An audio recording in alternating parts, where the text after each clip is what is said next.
नाज़रीन आदाब, ईटीवी भारत में आपका खैर मकदम है। हमारे साथ इस वक्त मौजूद है मुल्क के मशहूर IAS coach Sameer Siddiqui. Sir, ETV में आपका खैर मकदम है। सर, यहाँ तक पहुँचने का एक बड़ा रीज़न सबसे पहले आप बताइए। बड़ा रीज़न ये है कि पिछले 9 सालों में कम्युनिटी में एक बड़ा पॉजिटिव डेवलपमेंट हुआ है, इल्म की तशनगी बढ़ी है। और गुजरात में जब आया तो दिल ज़्यादा बड़ा इसलिए हुआ कि सरमाएदारी के लिए और व्यापार के लिए जाने वाली जगह में इल्म की इतनी अहमियत को माना जा रहा है। इस बात ने मेरा दिल बहुत बड़ा किया जी। ख़ासतौर से किस तरीके से देख रहे हैं आज के मुसलमानों की हालत है, जो बहुत कम जो है स्टूडेंट है वो जो आईएएस आईपीएस इसकी बड़े दर्जा हासिल कर पा सकते, तो उनके पीछे क्या वजह रही है सर? अब वो वजह को हमें इसलिए नहीं ढूंढना चाहिए क्योंकि एक बड़ा प्लेजेंट चेंज आया है।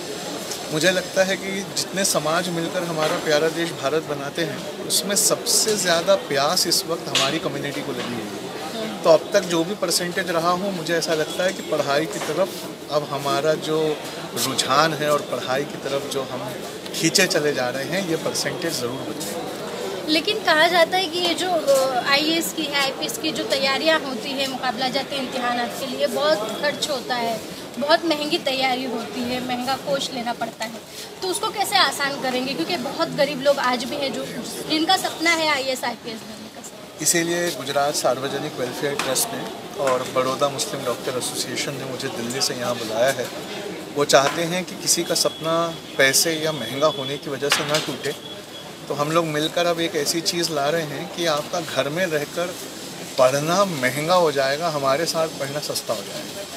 हम इस कदर सस्ते उसको तरीके से यहाँ ला रहे हैं। और हम बात ये नहीं है कि हम कितना सस्ता कर रहे हैं और हम अपने बलबूते क्या कर रहे हैं। बात ज़्यादा ये बड़ी है कि क्या इस पूरी लगन के साथ वो बच्चा हमारे साथ इतनी मेहनत करने को तैयार है। तो मुझे ऐसा लगता है कि लोगों ने अपने माल की, जगहों की, प्लेसेस की बड़ी कुर्बानियाँ देने की नहीं, शौक़ से वो देना चाहते हैं।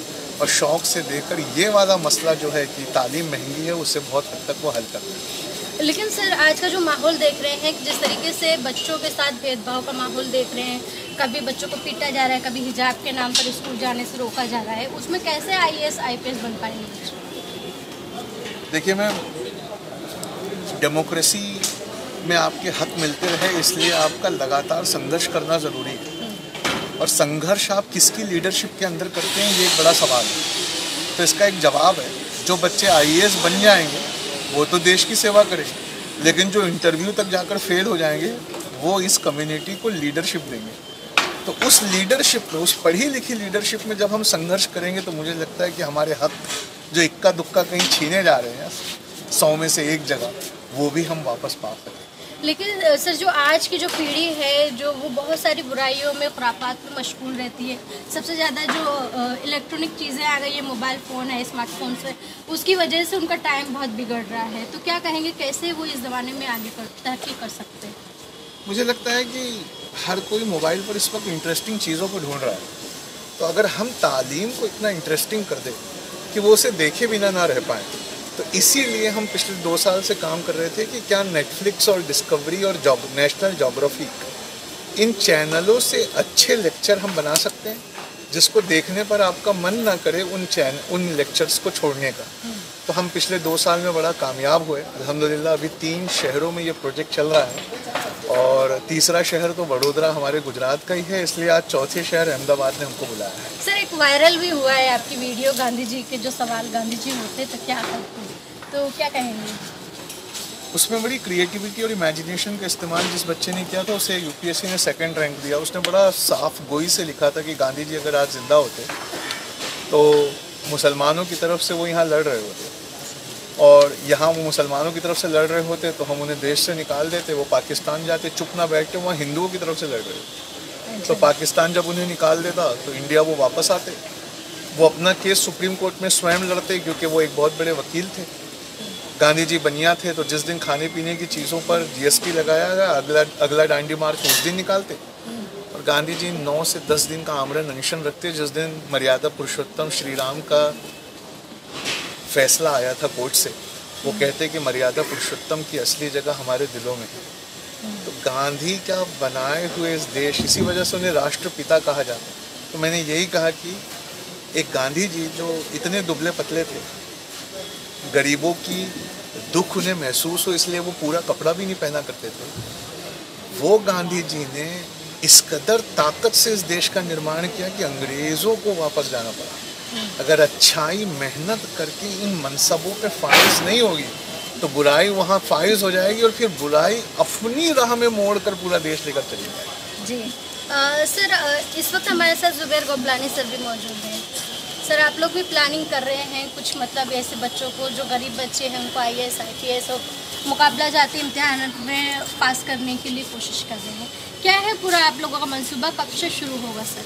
बहुत जल्द, बल्कि बड़ौदा में तो इसकी शुरुआत हो गई है अल्हम्दुलिल्लाह, और अहमदाबाद में एक हफ़्ते में हम इंशाल्लाह इसको शुरू करेंगे। बहुत सारे रिटायर्ड ब्यूरोक्रेट्स हैं जो अपनी कौम के थे, उन लोगों ने वादा हमसे किया था कि हम तुम्हारा साथ देंगे, और वो वादे के साथ में हमको समीर सिद्दीकी साहब मिल गए, तो अंधेरा छटेगा, उजाला आएगा, सवेरा होगा। फीस वगैरह कुछ बहुत मामूली है, अभी हम लोगों ने तय नहीं किए, एवरेज गिनने जाओ तो दिन का 100 रुपया।